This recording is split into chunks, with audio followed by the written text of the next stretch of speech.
Because I think oftentimes when we read scripture, we read little chunks of it, or we just read a chapter, or we're reading like a Bible in a year plan where we're reading, some from the Old Testament, maybe a psalm, some from the New Testament, and we're trying to get little bite-sized pieces and we're not really getting the full context. We're not we don't know the whole letter that Paul wrote to the Ephesians. And so we're not getting the full breadth of it.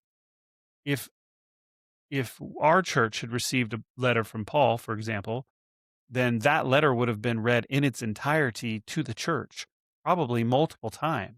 It wouldn't be, okay, guys, we're going to read, two verses from here, and we're going to read two verses from this letter, and then, you know, spread out like that.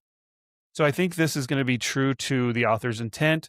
We're going to be able to see some of those underlying goals that the author would have by trying to tell the people receiving the letter.